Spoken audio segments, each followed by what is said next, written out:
No one knew the day Amina was born. No one remembered a mother calling her name or a father lifting her into his arms. Her life did not begin with celebration or song. It began with silence. On a cold, dusty morning at the edge of the village, a group of women discovered her wrapped in a faded cloth, lying near an abandoned hut. Her cries were weak, as though even her voice was unsure it had the right to exist.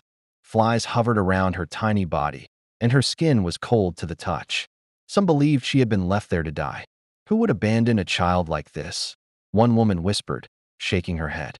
There was no answer, no note, no sign. Only a helpless baby with wide, frightened eyes staring at a world that had already turned its back on her. They carried her into the village, passing curious faces and murmuring mouths. Some people suggested taking her to the elders. Others said fate had already decided her story. But one thing was clear, she belonged nowhere. The elders named her Amina, meaning the one who is trusted, though trust had already failed her before she could even speak. That night, she slept in a stranger's arms, crying until exhaustion overtook her. Her tiny fingers clutched at air, searching for a warmth that never came. As days passed, no one came looking for her. That was when a wealthy couple stepped forward, not out of love, but out of duty. Their house was large, their compound wide, their lives comfortable. To the village, it seemed like Amina's suffering had finally ended. But fate was only just beginning to right her pain. As she was carried into their home, Amina stared around with innocent eyes, unaware that this place, filled with walls and roofs, would never truly shelter her heart. She did not know that the word family would become a lesson in endurance rather than love. That night, as rain tapped softly on the roof, Amina cried again, not knowing she was crying into a future filled with isolation, neglect, and trials that would test her spirit in ways no child ever should. She had survived abandonment, but survival, she would soon learn, was not the same as being loved. At first, the house looked like a blessing. Tall gates stood proudly at the entrance, painted a clean white that reflected the sun. The compound was wide, with flowers carefully arranged along the walkways and cars parked neatly under shaded roofs. To the villagers, this was the kind of place children dreamed of growing up in, a place of comfort, security, and abundance. But for Amina, it was only a house. She told the neighbors, "God has given us a child." Her husband nodded beside her, his face calm and unreadable. The village praised them, calling them kind, calling them generous. Amina was passed from hand to hand as proof of their good deed. The smiles disappeared as soon as the gates closed behind them. Madame Rahila's voice grew sharp, her eyes cold and watchful. Amina was not carried with tenderness. She was placed down like an object that had been accepted, not embraced. From her earliest years, Amina sensed it. She was different. There were no lullabies sung to her at night, no gentle hands brushing her hair. When she reached out for comfort, her hands met empty air. "Don't spoil her," Madame Rahila would say. "She should know her place." That place became clear very quickly. Amina was not allowed to play freely in the compound. "Stay where you belong," her foster mother snapped. Meals were another reminder. Food was never denied completely, but it was given without warmth. She ate after everyone else, often alone, listening to laughter echo from the dining room while she sat quietly in a corner. No one asked if she was full. No one asked if she was happy. As Amina grew, she noticed how affection flowed freely to others but stopped before reaching her. When guests came, she was paraded as evidence of kindness. When they left, she was forgotten again. Her foster father was not cruel, but he was distant. He avoided her eyes, as though looking at her reminded him of something he didn't want to feel. His silence hurt almost as much as harsh words would have. At night, Amina lay awake, staring at the ceiling, listening to the hum of a house that never felt alive for her. She learned early that this home would feed her body but starve her heart. In that beautiful house, filled with everything money could buy, Amina learned her first painful lesson. A roof can protect you from the rain, but still leave you cold inside. She was not just unwanted, she was invisible. Each morning began the same way. The smell of food drifted through the house, rich and inviting. Pots clanged, plates were arranged, and voices filled the dining room. Amina would wait, standing by the wall, her small hands folded in front of her, her stomach already aching with hunger. She watched her foster parents eat, laugh, and discuss their plans for the day. She watched servants move freely, offering more food, more water, more comfort. Only when everyone was done would she be allowed to eat. Other times, it was food that had gone cold. On bad days, she was told, "There's nothing left. You'll eat later." Later often never came. Hunger became her silent companion. It followed her everywhere, making her dizzy, weak, and small. When she complained, she was scolded. "Food is expensive," Madame Rahila would say. "You should be grateful we even feed you." Grateful. At school, Amina noticed the difference even more.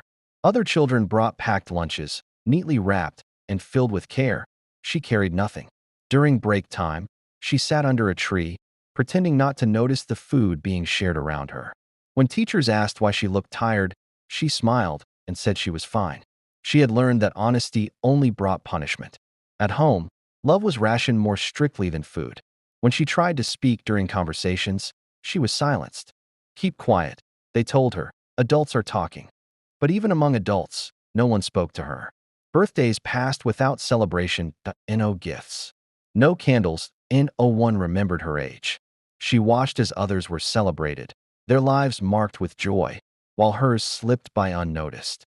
At night, lying on her thin mattress, Amina pressed her hand against her empty stomach and wondered what love felt like. But she had never known it. Sometimes she whispered to herself, "Maybe if I'm good enough, maybe they'll love me." So she tried harder. She cleaned without being asked. She obeyed without question. She apologized even when she was innocent. She made herself smaller, quieter, easier to ignore, but love never came. The house gave her food only when it was convenient. It gave her shelter only because it had to. But love was never on the menu. And slowly, painfully, Amina learned a truth no child should ever learn. You can starve in a house full of food and be unloved in a house full of people. The room they gave Amina was not meant for living. It sat at the far end of the house, close to the storage area, where old boxes and unused furniture gathered dust. This was where Amina slept. No decorations, no personal belongings, no sign that a child lived there. The walls were bare, their pale color cracked in places, as if even the paint had grown tired of holding on. Every night, after the house had gone quiet, Amina retreated into that room like a shadow returning to its hiding place. She closed the door softly, careful not to make noise. Noise invited trouble, silence was safer. She heard laughter drifting from the main house, soft, warm sounds that never reached her. She heard doors closing, water running, footsteps passing by her room without stopping.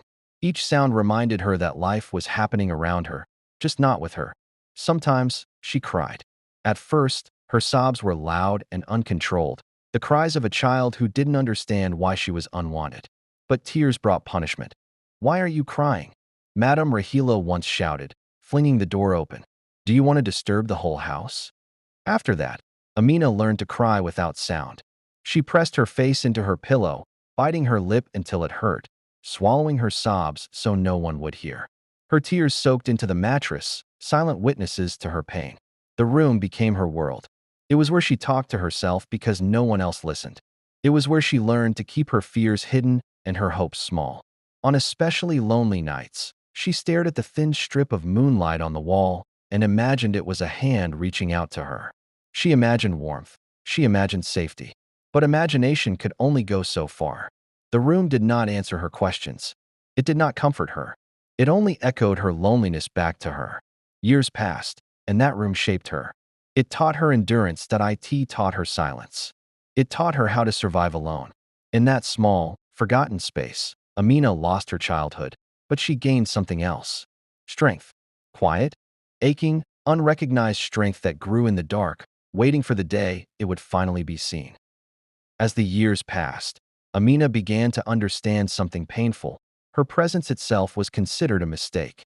In that house, she did not need to do anything wrong to be punished. Simply being there was enough. If a cup broke, it was Amina. If something went missing, it was Amina. If the house felt tense or quiet, it was because of Amina. "Why are you always causing trouble?" Madame Rahila would snap, her eyes sharp with blame. Amina would stand there, confused and trembling, trying to understand what she had done. Often, she didn't even know what she was apologizing for. but she apologized anyway. Sorry became the most common word in her vocabulary. She was scolded for walking too slowly, for walking too fast, for breathing too loudly, for being too quiet. Every action was wrong. Every effort was insufficient. Punishment came in many forms. Sometimes it was harsh words, thrown like stones meant to bruise her spirit. Other times it was silence, days of being ignored, spoken over, treated as though she didn't exist. That silence hurt more than shouting ever could. On the worst days, she was sent to stand outside under the sun or locked in her room for hours. No food, no water. No explanation. Think about what you've done, they would say. But Amina didn't know what she was meant to think about. She began to walk carefully, to move like a shadow, hoping that if she became small enough, invisible enough, the punishment would stop. She learned to anticipate anger before it came, to read moods in the tightening of lips and the clenching of fists. Even then, it wasn't enough. Sometimes, Amina caught him looking at her with something like regret in his eyes. But regret never turned into protection. He never stopped the scolding that he never spoke up. His silence told her everything she needed to know. At night, Amina replayed the day in her mind, searching for her mistakes. She wondered if she was truly bad, if something inside her was broken, if this was why no one could love her. She promised herself she would try harder tomorrow. She would be quieter, kinder, more obedient. But no matter how perfect she tried to be, the punishments continued. Because the truth was cruel and simple. Amina was not punished for what she did. She was punished for who she was. And in that house, she was never meant to belong. Despite everything that tried to crush her spirit, Amina still dreamed. The dreams came quietly, usually at night, when the house was asleep and no one could hear her thoughts. Lying on her thin mattress in the room of loneliness, she stared at the ceiling and imagined a life beyond those walls. A life where her existence was not a burden. She dreamed of school uniforms that fit properly, of books that belonged to her alone. She dreamed of sitting in a classroom without fear, of answering questions without being afraid of being wrong. In her dreams, teachers called her name with kindness, not irritation. Not romantic love, just the simple kind. She imagined a mother brushing her hair, a father smiling proudly when she did something right. These dreams frightened her foster mother. "You think too much," Madame Rahila would say whenever Amina stared into space. "Stop filling your head with nonsense." The moment Amina spoke of school, she was mocked. "What will education do for someone like you?" her foster mother laughed. "Be grateful you even have a roof over your head." Amina learned to keep her dreams hidden. She folded them carefully and tucked them deep inside her heart, where no one could ridicule them. At school, she watched other children talk excitedly about their futures: doctors, teachers, business owners. Amina listened quietly, afraid to speak her own dreams out loud. Still, something inside her whispered, "You can be more than this." But every time hope rose, reality struck it down. Extra chores were added whenever she showed excitement. Restrictions tightened whenever she smiled too freely. It was as if happiness itself offended them. Still, the dreams refused to die. They flickered like small candles, fragile but stubborn. Even when hunger weakened her body, even when punishment bruised her heart, those dreams remained. "God," she whispered, tears slipping silently down her face. "If this is all my life will be, help me endure. But if there is more, please don't let my dreams die." Dreaming became her quiet rebellion. They could control her days. They could silence her voice. But they could not stop her from imagining a life where she mattered. And in those fragile dreams, Amina unknowingly planted the seeds of the future that would one day shock everyone who doubted her. Gratitude was the chain they wrapped around Amina's neck. Every time she showed sadness in the Ekiti, Nigeria house, every time her eyes revealed exhaustion, every time her voice trembled with pain, her foster parents reminded her of one thing: she owed them everything. "You should be grateful," Madame Rahila said often, her voice sharp and final. "Do you know where you would be if we hadn't taken you in?" Amina knew the answer they wanted: nowhere. So she nodded, always nodded. It erased her pain. It silenced her questions. It turned cruelty into charity and suffering into obligation. When she was hungry, she was told to be grateful for the little she received. When she was punished unfairly, she was told to be grateful she wasn't sent away. When she cried at night, she reminded herself she should be grateful she had a roof. Slowly, Amina began to believe it. She began to feel guilty for wanting more, guilty for dreaming. She swallowed her pain because she thought pain was the price she had to pay for being allowed to exist. At family gatherings, her foster parents spoke proudly of how they rescued her. Amina stood quietly in the background, her head lowered, listening as her suffering was turned into a story of their goodness. No one noticed the way her shoulders slumped or how her hands trembled. Ungrateful child. After everything we've done for you, you should be ashamed. Those words cut deeper than punishment. They made her question her worth. They made her feel like love was something she had to earn, and that she was failing. Her foster father said little, but when he did, his words carried weight. Endure, he told her once. Life is not fair. That sentence stayed with her. Endure. Not hope, not dream, not fight, just endure. So Amina endured. She learned to smile when praised for being obedient. She learned to bow her head when accused unfairly.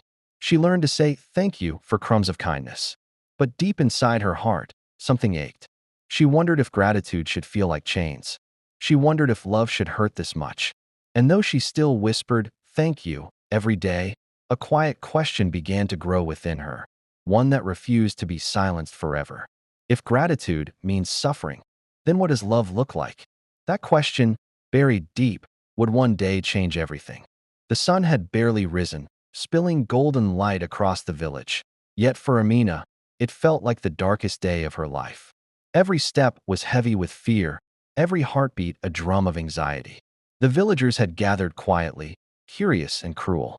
Their eyes followed her every move, their whispers slicing through the air like knives.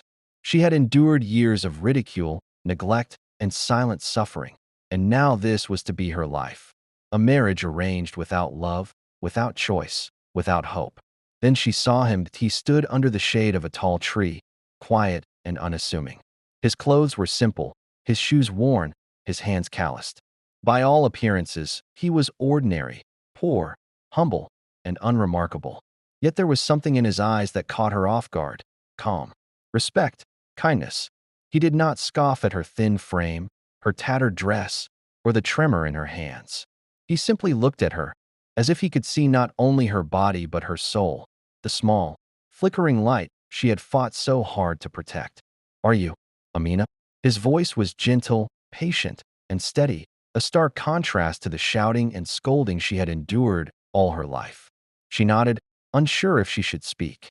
Words had failed her before, and she feared they might fail her again. "Don't be afraid," he said softly. "I'm not here to hurt you." A small, confused hope fluttered in her chest. Could it be possible that someone could look at her and not find fault? Could it be that someone could meet her not with contempt, but with acceptance? The villagers' laughter continued, distant yet deafening. They whispered about how poor he was, about how this marriage would surely bring ruin, how the orphan was doomed. But their voices felt smaller now, less important. The man before her radiated a quiet strength that seemed to overshadow the cruelty around her. Amina studied him. He was nothing like the wealthy men the villagers often praised. There were no flashy clothes, no polished shoes, no expensive trinkets. He asked, his voice gentle but curious. Amina felt a lump in her throat. She nodded again, the tears she had fought to hold back threatening to spill over. I don't want this," she whispered. "But I cannot change it. Everyone has made my choice for me." "Then we start here," he said, "together. I promise you, you will never be alone again." For the first time in her life, Amina felt something stir in her chest, a fragile, tentative feeling that perhaps life could be different. Perhaps this man, the one they called poor, could offer her what she had longed for: respect, kindness, and safety. Still, the world around them tried to intrude. Her foster parents' expressions were stern, disapproving. The villagers muttered, their scorn thick and palpable. "You're wasting your life," one woman hissed. "He has nothing." But Amina barely heard them. For the first time, someone treated her as a person worthy of dignity, not a burden to tolerate or a child to scold. She took a small, shaky breath and met his eyes. That moment, brief, quiet, and easily overlooked by everyone else, was a turning point. For the first time, Amina realized that the man they all mocked as poor might be the only person who could see her worth. And in that realization, hope, fragile yet persistent, began to grow. The news of Amina's marriage, the poor girl from northern Nigeria, traveled faster than wildfire. By the time she and her husband returned to the village, the streets were already buzzing with whispers, laughter, and pointed fingers. Children ran ahead, telling others what they had heard. Women paused in the market to shake their heads. Men gathered on corners, smirking as if life itself had orchestrated a grand spectacle of humiliation. They say she married a poor man. One woman laughed, clutching her basket. Can you imagine? Another whispered. The orphan, finally married. And to a pauper. Such a pity, a man added, shaking his head as he passed. Amina's stomach twisted. Her hands clenched at her sides, and she lowered her eyes, wishing she could disappear into the dusty earth beneath her feet. The laughter followed her like a storm cloud, unrelenting and heavy. Her husband, calm and composed as always, walked beside her, his hand resting lightly on her shoulder. He did not flinch at the whispers. He did not attempt to shield her. Instead, his quiet presence seemed to say, "I am here." They stared openly, their eyes filled with judgment. Children mimicked her timid walk, giggling as they pointed. Stepsisters, who had never truly cared for her, smirked with satisfaction at her supposed humiliation. Even elders shook their heads, muttering, "What a disgrace." Amina felt a fire ignite within her, not anger at her husband, but at the injustice of their scorn. How dare they judge her life when they had never stepped into her shoes? How dare they laugh at someone they had never seen suffer as she had? At the market, women whispered cruelly about the man beside her, mocking his worn sandals and modest clothes. A pauper pretending to be something he's not. Amina wanted to scream. She wanted to tell them about the years she had spent hiding, enduring hunger, pain, and neglect. She wanted to show them the cracked hands, the silent tears, and the quiet suffering that had shaped her into the woman standing before them. But she did not. Instead, she held her head high, her spine straight, and her heart clenched in silent defiance. "Let them laugh," she whispered under her breath. "They do not know, they cannot see what I see." Her husband leaned slightly toward her and whispered, "One day, they will learn." She did not understand what he meant at the time, but his words planted a seed of hope deep within her heart. That night, alone in her small room in her husband's home, Amina reflected on the day. Every laugh, every whisper, every glance that had made her feel small, it all stung, but it also reminded her of a truth she had long forgotten. She had survived every injustice before this, and she would survive this too. She had endured scolding, hunger, isolation, and neglect. She had been invisible in a house filled with people, and yet she had survived. And now, for the first time, she was not alone. She thought about the man beside her, the one they mocked as poor. He had treated her with dignity. He had treated her with respect. He had looked at her, not as a burden, but as someone worthy of love and care. Even as the villagers' laughter echoed in her mind, Amina realized something powerful. Their mockery could not touch her, not truly. The world could scorn her, belittle her, and dismiss her, but she had found something no one could take away: hope, and someone who valued her for who she truly was. That night, Amina allowed herself a small smile, fragile but real. For the first time, she felt a spark of courage. She did not know what the future held, but she knew one thing: she would not be broken by ridicule again. Little did the villagers know, their mockery would soon become the backdrop for one of the greatest reversals of fate they had ever witnessed. And one day, they would learn, laughs, whispers, and mockery could not defeat a spirit that had already survived a lifetime of pain.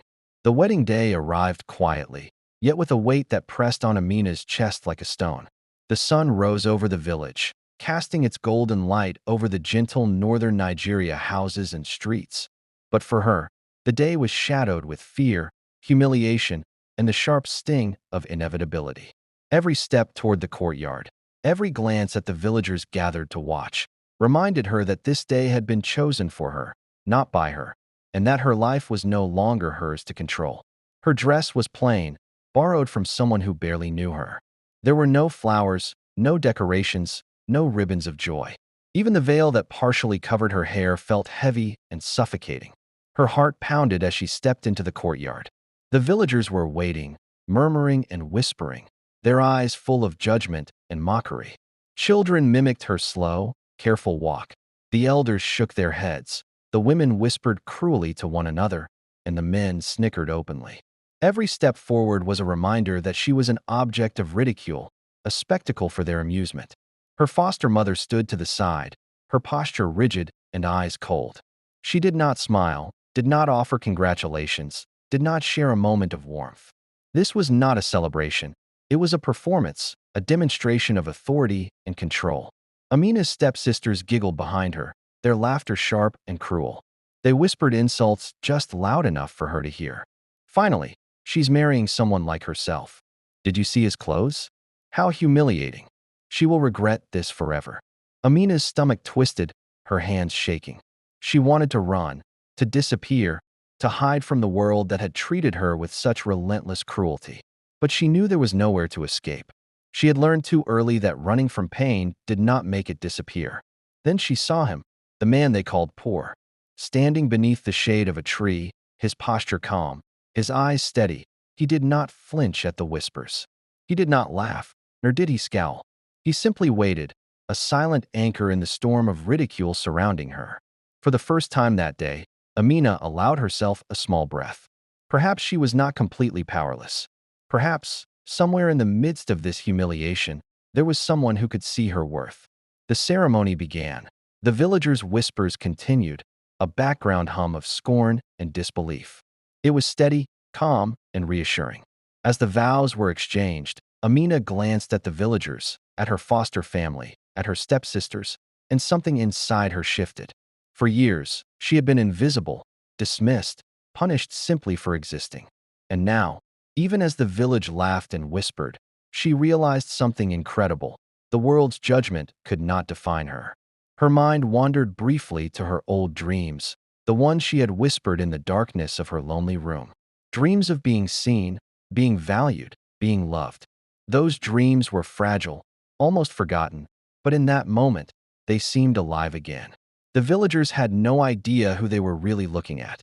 To them, this was a marriage of humiliation, a spectacle of poverty and misfortune. They did not see the quiet dignity in the man beside her. They did not notice the strength that had carried her through years of suffering. They did not know that sometimes, the life meant to destroy a person could become the doorway to their greatest blessing. Amina stood there, trembling, exhausted, and terrified, but also, for the first time in her life, filled with a flicker of hope. A hope she had not dared to feel for years. The wedding, meant to humiliate her, had instead planted the first seed of her freedom, a freedom that would, in time, turn the laughter of the village into astonishment and the ridicule of her past into the backdrop of her triumph. The villagers, who had once whispered and laughed, started looking a little closer, their eyes filled with curiosity, suspicion, and even unease. It was as if the truth about Taye was slowly leaking into the open, and the very people who had mocked her now began to wonder if they had been wrong. The grocer, who had always sneered at her and given her stale vegetables, suddenly paused when she walked by, bowing slightly. "Good morning, madam," he murmured, his voice almost trembling. Could it be that someone was finally seeing them differently? Then came the whispers among the women at the market. "He carries himself as if he's someone important." Yes, and the way he treated Amina, so gently, so respectfully. Strange for someone who is supposed to be poor. Do you think, could it be possible that we misjudged them? Amina, hearing these conversations from a distance, felt a swell of conflicting emotions. On one hand, part of her wanted to flee from attention, fearing that the world would always find ways to hurt her. On the other hand, a quiet thrill ran through her. Perhaps vindication was finally coming.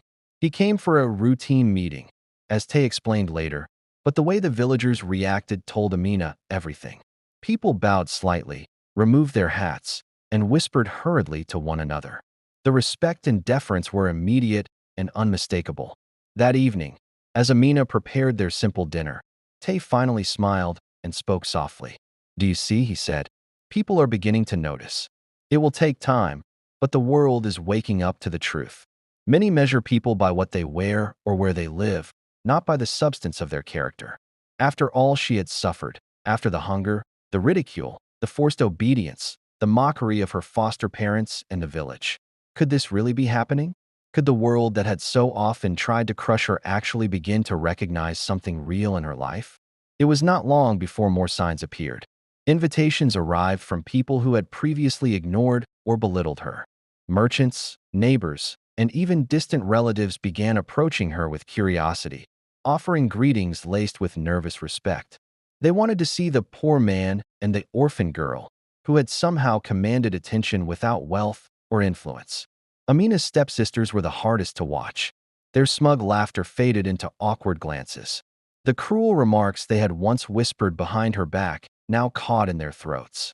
They began to ask questions, feigning casual interest, trying to understand how the man they had once mocked could be so respected, so dignified. Her foster mother, too, started to notice the shift. There was no longer the same ease in scolding or controlling her. Something had changed.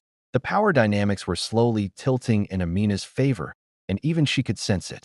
Yet, despite all the signs, Amina remained cautious. Years of ridicule and betrayal had left scars that would not heal overnight. She had learned to keep her guard up, to protect her fragile heart from disappointment. She smiled politely when villagers approached, but inside, she still felt the ache of every insult, every cruel word, every moment she had been dismissed and humiliated. For the first time in her life, she was treated not as a burden, not as a child to be scolded, not as someone to be laughed at, but as a person. Her husband, his name was Taye, did not overwhelm her with words. He spoke gently, carefully, never raising his voice, never assuming authority over her. Each question he asked was measured, each gesture deliberate. He noticed her hesitations, her quiet moments, the way her hands trembled slightly when she held something too carefully, as though she feared breaking it. "You don't need to be afraid," he said one afternoon, handing her a cup of warm tea. "No one here is going to hurt you." Amina stared at the cup, her hands shaking. No one had ever said such words to her with sincerity. Not her father, who had tried but always failed to shield her from the harshness of the household. Not her foster parents, who had treated her like a burden, a mistake, a servant. Tears pricked her eyes, but she swallowed them, afraid that even the smallest sign of weakness might shatter this fragile peace. He noticed when she skipped meals, gently encouraging her to eat. He listened when she spoke, patiently and attentively, as if every word mattered. He did not ridicule her past or judge her for her silence. Instead, he treated her as if her experiences, her pain, and her endurance had shaped her into someone extraordinary. One evening, after a long day of walking through the fields together, Amina finally dared to ask a question that had been burning inside her. Why are you so kind to me?" she whispered, looking down at the ground, afraid that if she met his eyes, the truth of her past pain would overwhelm her. Taye smiled softly, brushing a strand of hair behind her ear. "Because you deserve it," he said simply. "You've lived a life no one should live, yet here you are, standing. I can't undo the past, but I can promise you that the future will be different." Amina's heart swelled.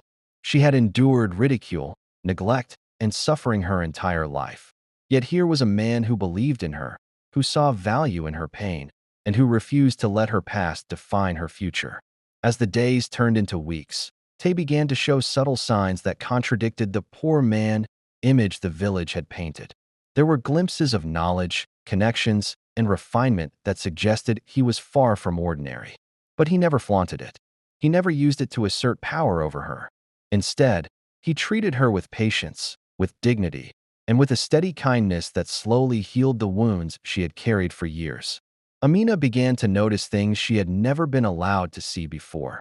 Books filled with knowledge, small gestures of generosity, letters from people who respected him. The home, though modest, was filled with purpose and calm.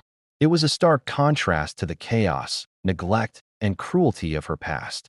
For the first time in her life, Amina began to imagine what life could feel like if someone truly cared, not because they had to, not because it was convenient, but because they chose to. One evening, she sat by the fire, reflecting on everything she had endured. But it had also made her resilient. It had taught her endurance. It had prepared her for a life that, until now, had seemed impossible. And now, for the first time, she felt a quiet, growing hope. A hope that this man, who the village laughed at and mocked, might be the key to a life she had never dared to dream. The spark of hope was small but insistent. And as she looked at Taye, who offered nothing but respect and care, she realized something powerful. Sometimes, the world's judgment is blind. Sometimes, the greatest treasures are hidden where no one expects them.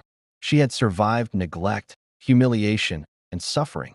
But now, for the first time, she could see that her life might finally belong to her. "You've suffered enough, Amina," he said, his voice calm but firm.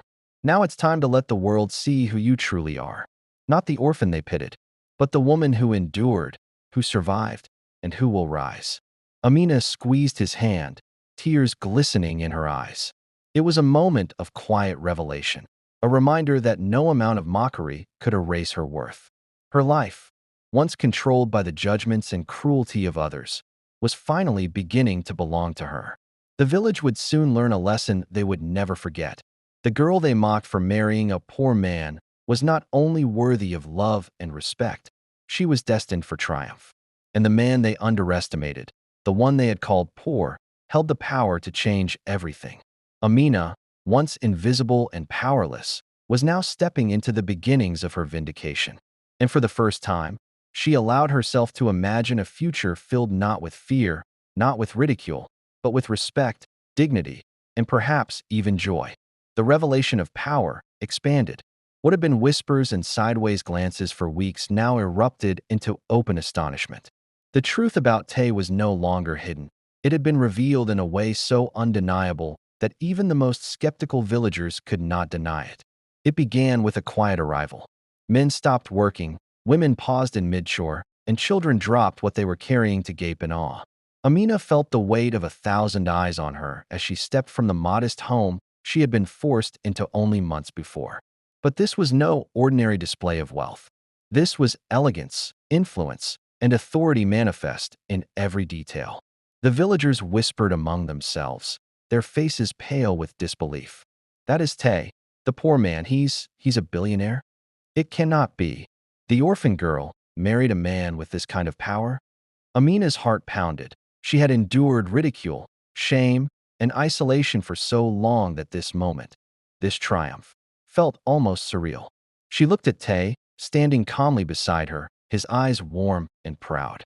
For the first time in her life, she felt seen, not just noticed, but truly recognized for the woman she had become. Her stepsisters, who had once laughed at her, now stared in horror. Their faces were pale, their laughter caught in their throats. They had spent years mocking her, taking delight in her suffering, and now they were forced to confront the reality. The girl they had ridiculed was more than they could have ever imagined. Madame Rahila's expression shifted as well. The woman who had scolded, neglected, and dismissed Amina for years now looked on with a mixture of shock, guilt, and disbelief. Her control over Amina had dissolved completely. She could no longer shape Amina's life. She could only watch as the young woman she had sought to belittle stepped into power and respect. Taye extended his hand to Amina, and she took it without hesitation. She walked beside him, her head held high, her spine straight, no longer shrinking in fear or shame. The villagers could no longer ridicule her. They could only stare. The display of wealth was subtle yet undeniable.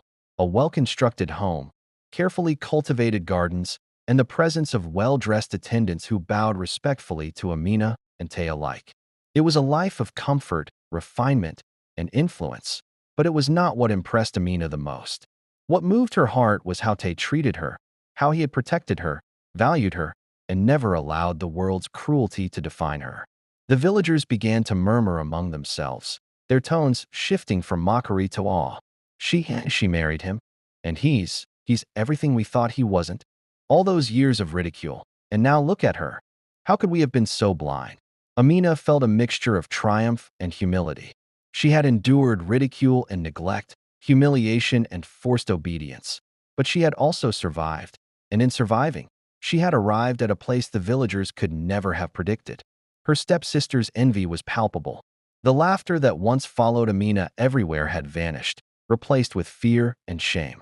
They now understood that the girl they had mocked had risen above them, not through arrogance, not through scheming, but through resilience, endurance, and the quiet strength that comes from surviving a lifetime of pain. Taye turned to Amina, his smile gentle. The world judged you without knowing your heart, without seeing your strength. Now they must see who you truly are. Amina's chest swelled with a combination of pride and relief.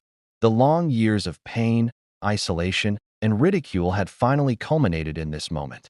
As the villagers watched, unable to disguise their astonishment, Amina realized something profound. The power of true triumph is not in wealth, nor in status, nor in revenge. It is in endurance, in courage, and in allowing oneself to survive despite the world's harshest judgments. That day, the girl who had been orphaned, neglected, and ridiculed walked among her village not as an object of scorn, but as a woman of dignity, strength, and undeniable worth. And for the first time, the villagers, and especially her stepsisters, saw clearly what Amina had always known in her heart. Her life was never meant to be small. The triumph of resilience expanded. Amina's life had transformed in ways she had never dared to imagine. She had become a woman of strength, dignity, and purpose, a living testament to the power of resilience. The mornings now began with calm, not fear. She woke to the gentle voice of Taye calling her for breakfast, a warm smile lighting his face. The small house they shared, though modest compared to the world outside, felt like a sanctuary. Every corner spoke of thoughtfulness, every gesture of Taye's care a reminder that her life was finally her own. But Amina's triumph was not only in her comfort. It was in the recognition that her suffering had shaped her into someone extraordinary. "You may feel invisible now," she told them one afternoon under the shade of the village's oldest tree, her voice gentle yet unwavering. "You may be laughed at, neglected, or even abandoned, but your life is yours. You have strength inside you that no one can see until you choose to believe it." The children, wide-eyed and attentive, listened as she described the years of isolation, hunger, and mockery she had endured. She spoke not with bitterness, but with honesty, offering them the one thing she had longed for herself: hope. Word of her story spread through the village. They watched as the woman they had ridiculed walked confidently through the marketplace, speaking kindly to merchants and neighbors, helping those in need. The whispers of scorn were replaced with murmurs of respect, admiration, and even awe. Her stepsisters could no longer maintain their facade of superiority. They approached her hesitantly, shame etched on their faces. She had no need for revenge. Their astonishment, their shame, and their recognition of her rise were reward enough. Even her foster parents began to realize the error of their ways. Madame Rahila, who had scolded, neglected, and diminished her for so long, approached cautiously one afternoon. "You've grown into someone remarkable," she said, her voice quiet, tinged with guilt. I never understood." Amina's response was simple, composed, yet filled with the weight of years endured. "I survived because I had to," she said. "Not because of anyone's guidance, not because of anyone's care, but because I refused to let the world define me." Amina became a symbol of hope, a living proof that suffering could be transformed into purpose, and that even the darkest pain could forge an unbreakable spirit. Meanwhile, Taye's quiet influence began to make an impact. Instead, he elevated Amina, giving her the platform to heal and inspire. Together, Amina and Taye transformed the village's perception of wealth, respect, and dignity. The child who had been laughed at, the orphan who had been dismissed, had not only survived, she had thrived. Her story became a legend, whispered with reverence. The orphan girl who endured every cruelty, rose above ridicule, and claimed her rightful place in the world. Amina's life was now full of laughter, warmth, and purpose. The hunger, the neglect, and the scorn she had endured were not forgotten. They were honored as part of her journey. They had shaped her into someone who could inspire, guide, and heal. She stood one evening on the small balcony of her home, looking over the village that had once mocked her. The wind carried the faint echoes of children's laughter, voices full of curiosity, hope, and admiration. "Do you see?" he asked softly. "This is your victory. You turned every insult, every neglect, every lonely night into strength." She had survived the cruelty of the world and transformed her pain into power, her neglect into purpose. And in that quiet, golden sunset, Amina understood the most profound lesson of her life. The world may try to define you, to diminish you, to control your destiny, but no one can take your spirit from you. That spirit, forged in pain and refined in endurance, is unstoppable. The orphan girl, once laughed at and neglected, now stood as a beacon of hope, a living testament to the fact that even the darkest suffering could lead to the brightest triumph. Amina smiled at Taye, and together they looked out over the village, not as victims of circumstance, but as proof that resilience, courage, and dignity could change everything. And with that, her story, one of suffering, endurance, and ultimate triumph, was complete.